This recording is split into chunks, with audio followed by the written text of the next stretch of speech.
Long History's random UK Prime Minister of the Week. Prime Minister number 4, Thomas Pelham-Holles.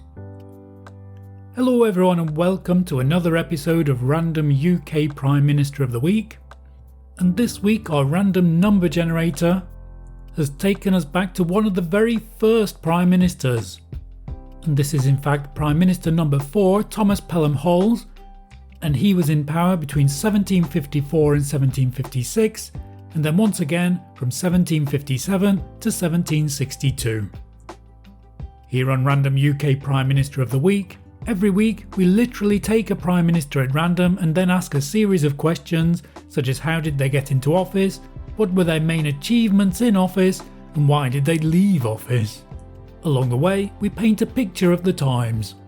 We've already covered over 30 Prime Ministers now here on Random UK Prime Minister of the Week. So now you can pretty much pick your period and find out who was Prime Minister during that period. Having said that, we've still got lots more to go, so don't forget to subscribe to Long History or follow us to be informed of when future episodes of Long History's Random UK Prime Minister of the Week are available. Right, so let's get on with today's episode, where we'll look at how this man and his brother both became Prime Ministers, together leading the country for around 20 years. This is Random UK Prime Minister of the Week number 4, Thomas Pelham-Holles. Thomas Pelham-Holles, generally referred to by his title, the Duke of Newcastle, was the last of 4 Prime Ministers to be born in the 1600s. He himself was born in 1693. He's the only Prime Minister to have been preceded in the job by his brother. We'll look into that in more detail in this episode. Pelham-Holles was Prime Minister during 2 periods, between 1754 and 1762, with a gap of only a few months separating his 2 administrations. We'll also look at why he felt the need to leave his premiership for that brief time. At the time, the role of Prime Minister hadn't quite been defined as it was today, nor was there a party political system in place at the time. Rather, there was a shifting set of alliances that depended on the approval of the king at the time. Early on in Pelham-Holles' premiership, George II was the king. He was succeeded in 1760 by his grandson, George III. This was a generational leap, which took place during Pelham-Holles' premiership, and it proved very consequential for Pelham-Holles himself and for the country in general. Worth noting also is that Pelham-Holles and his brother also represented something of a generational leap after the first 2 Prime Ministers, Robert Walpole, the man who more or less defined the role, and Spencer Compton, his less distinguished successor. Henry Pelham and his older brother Thomas Pelham-Holles, who we're looking at here, were both born in the 1690s, and the succeeding Prime Ministers, John Stuart, the Earl of Bute, and George Grenville, for example, were both 20 years younger. So we could say that these 2 brothers defined a generation. What was Pelham-Holles like? Perhaps uniquely amongst Prime Ministers, Pelham-Holles is closely linked to other key figures. He himself seems to have been a rather entitled but anxious man, aware of his vast power but never particularly sure of his mind or confident in his decisions. His power came with his wealth and the lands he inherited from his father and uncle, which gave him a controlling say in many constituencies throughout the country. He was happy to spend his money to help himself gain favour, to the point where he lost a considerable part of his wealth during his time in politics. Therefore, he seemed happy to hold on to his aristocratic entitlements insofar as he felt that he had the right to govern, but when in the job, he didn't seem to be so decisive, and allowed other people to make the decisions. As always, opinions are varied. Some emphasise his buffoonishness and his lack of intelligence. However, he remained in the upper echelons of politics during his whole life, from the time he officially inherited his wealth at the age of 21 until he died at the age of 75. And who were those key figures we've mentioned? Well, Robert Walpole, the first Prime Minister, dominated politics at the time, and Pelham-Holles can be seen as his protégé. He also worked with his younger brother and his predecessor as Prime Minister. His biggest power-sharing moment, however, was with Pitt the Elder during Pelham-Holles' second premiership. We'll explain how this pair, together, forged a stable enough administration to last for 5 years.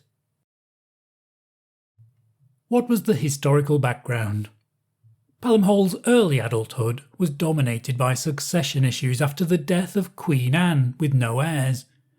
This was 1714, and Queen Anne was the last of the Stuart monarchs. Pelham-Holles was a key figure in supporting George I when he took over the throne from Anne as part of the new Hanoverian dynasty. The so-called Jacobites supported a different line of succession to the throne, involving the Catholic son of James II. Catholics, however, were not permitted to take over the throne. The choice of George I from a distant Protestant and German branch of the royal family also strengthened the notion that Parliament chose the king over the traditional notion that the throne was decided by God himself. In the run-up to Pelham-Holles' premiership, there was a series of wars in Europe involving a shifting set of alliances which Robert Walpole had managed to keep out of. As the 1750s and Pelham-Holles' premiership approached, however, the UK was dragged into a war, the War of the Austrian Succession, which took place from 1740 to 1748. Other events shaped this period, including the famous Lisbon earthquake of 1755. Anyone who's been to Lisbon will have heard of this earthquake, which led to the complete reshaping of the city. And what was happening in the UK specifically at this time?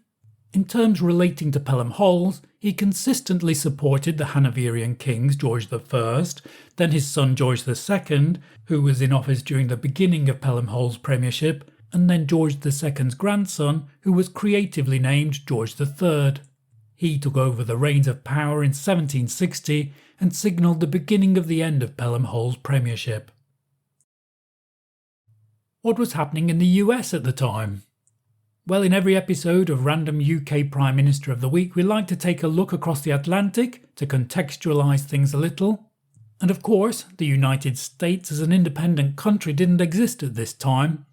However, it was significantly growing in power, not least as huge numbers of Europeans sailed the Atlantic in the hope of a new life, escaping the old world and their old lives for somewhere better. What was apparently the first significant multi-nation war took place in North America at this time between the French and the Native Americans. This war would in itself be a forerunner of the 7 Years' War that would dominate Pelham-Holles' time in office. Who could vote?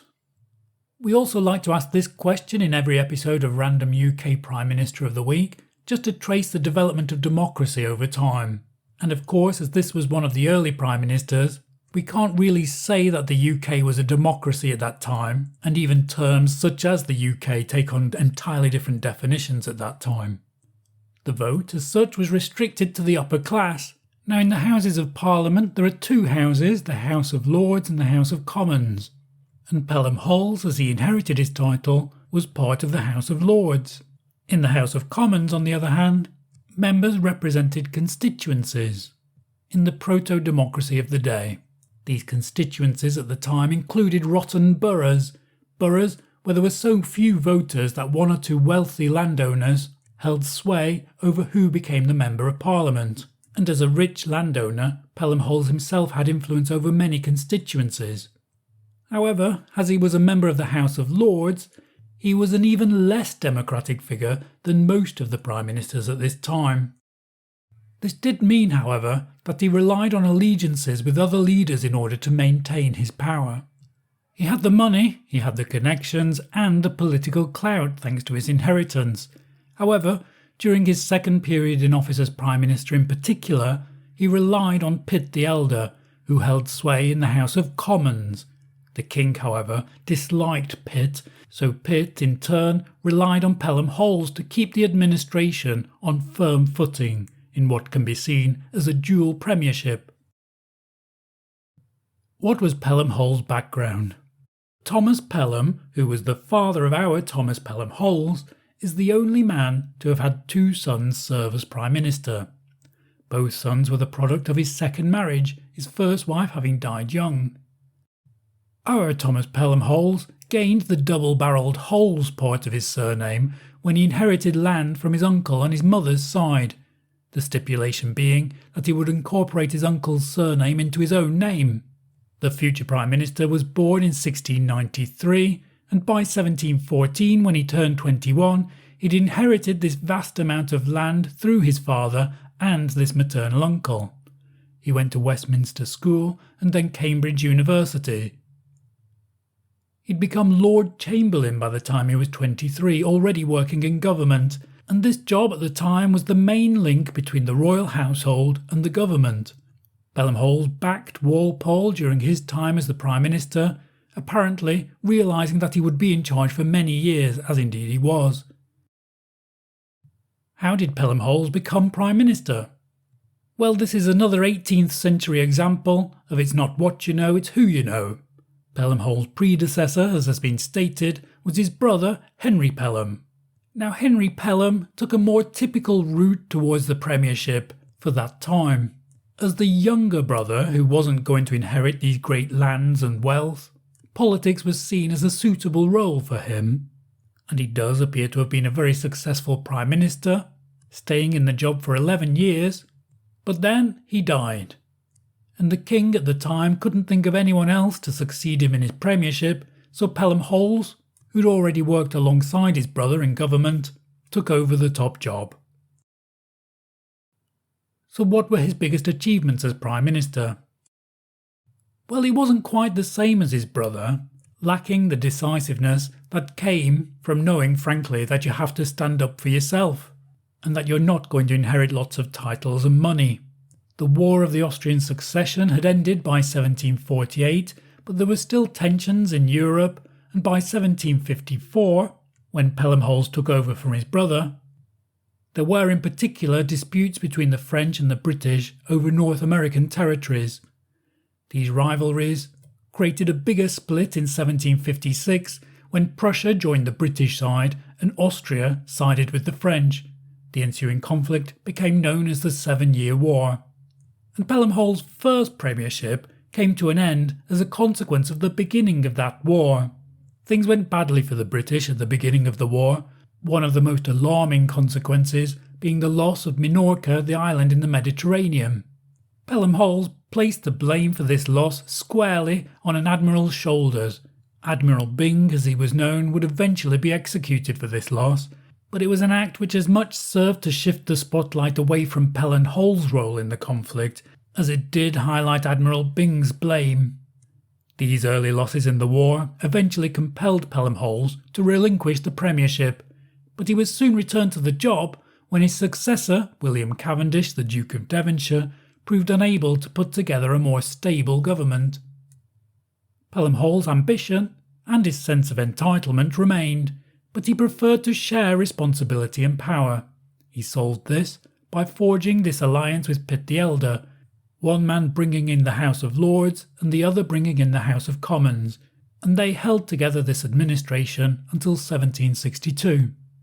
So his main achievement was, perhaps, to stop the UK being invaded by the French, and to maintain a large enough coalition to resist the French, laying the groundwork for the Annus Mirabilis, as it's called, the wonderful year of 1759, when there was a number of UK victories against the French, which would lead to eventual overall victory in this 7-Year War. So what led to Pelham-Holles leaving the job of Prime Minister? He suffered from an internal conflict that few of us will have to endure.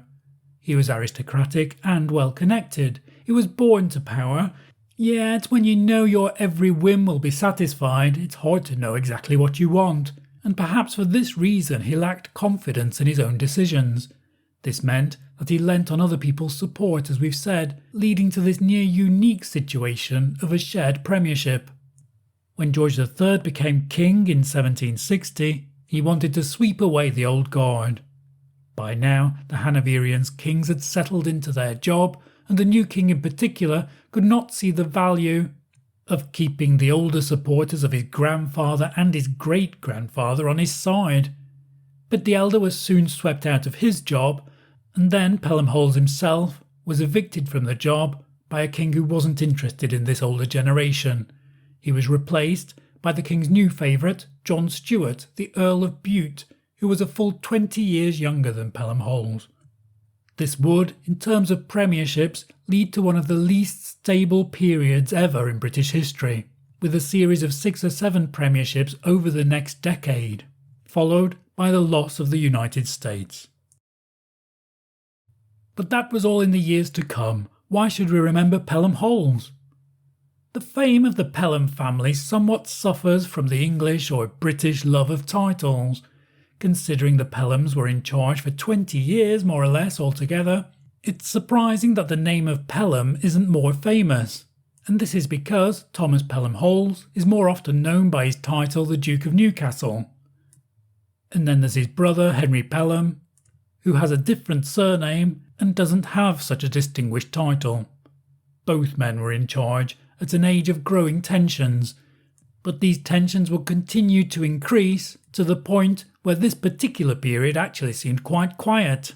The French Revolution and the US Declaration of Independence, however, were just around the corner. There were many wars yet to come, and so Pelham-Holles is perhaps best remembered as one of those early administrative premierships whose main job, at the end of the day, was just to maintain the status quo in a reasonably unruffled way. And the decade that followed, with its rotating series of prime ministers who were increasingly reluctant to take up the job, showed just how difficult it was actually to keep everything on an even keel. Thank you for listening to this latest episode of Random UK Prime Minister of the Week. I hope you enjoyed that, and if you did, please do give it a like before you move on, and please don't forget to share this episode with anyone who might be interested. Above all, thank you for listening to this episode of Long History's Random UK Prime Minister of the Week, Prime Minister number 4, Thomas Pelham-Holles. Goodbye.